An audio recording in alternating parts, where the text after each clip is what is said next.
I speak to you not of the gentle things of the garden, but of a tragedy born when we try to leash the wild and call it a pageant. In the year of our Lord 1916, the Sparks world-famous shows came rattling into town with the smell of sawdust and the false promise of joy. Among them was Mary, 5 tons of ancient memory wrapped in gray, wrinkled skin. She was a creature of the long ago, carrying the weight of the stars in her stride, yet she was bound to the whims of men who saw only a ticket price.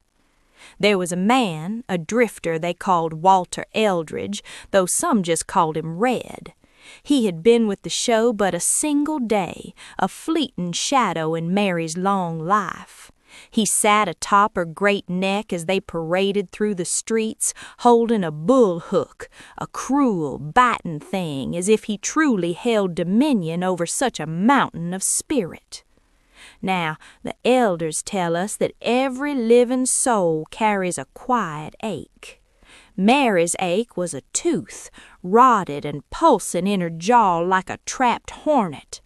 When she paused in that sun-blind street to reach for a scrap of watermelon, a small sweetness in a bitter life, Red Eldridge did not see her pain. He saw only a delay.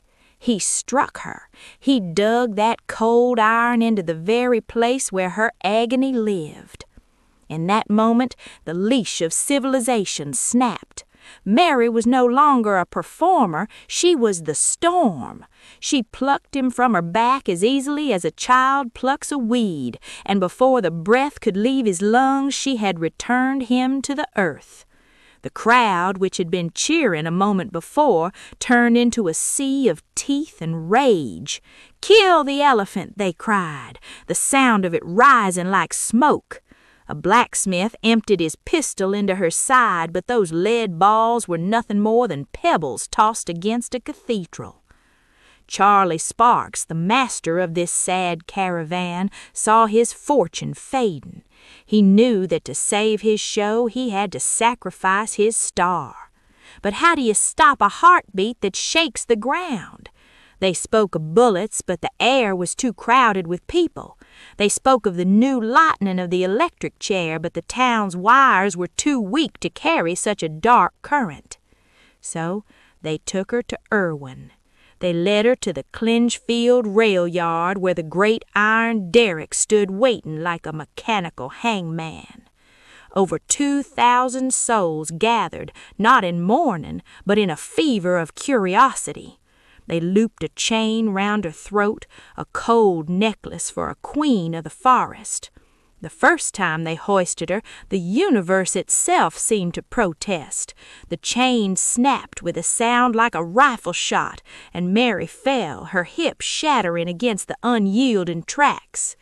There she lay, broken and moaning, a sound that should have moved the very stones to tears. But the men were not finished. They brought a stronger chain. They lifted her again, and there, between the soot-stained sky and the iron rails, the light went out of her eyes. They dug a hole in the grit of the yard and pushed her in, covering the shame with dirt.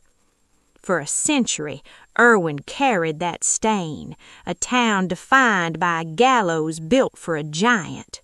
But there is a way to mend the hoop of the world when it has been broken. In these later years they have begun to call her back, not in chains but in color. They paint her likeness on the corners of the streets, and the money they gather goes to the sanctuary in Hohenwald, where her sisters can walk without the shadow of the hook. Yet, when the moon is thin and the trains are silent, they say the air in the old rail yard turns thin and cold. They say you can hear a rhythmic thud, a heavy, slow treading that vibrates in your very marrow. It is Mary, they whisper, still looking for a sweetness she never found, a ghost of the wild, reminding us that some things were never meant to be owned. Now don't stand there looking at me with those wide, wounded eyes, honey. I can't bear a scene when the humidity's this high. If you're looking for that melody, that sweet, aching little tune we just talked about, it's waiting for you down in the description. It's tucked away like a love letter you weren't supposed to find, but there it is, plain as the moon over the delta. And listen to me, sugar, don't be cruel. Reach out your hand and tap that like icon, and for heaven's sake, subscribe to us. A soul needs a little attention to keep from fading away into the wallpaper, and we've always depended on the kindness of strangers like you.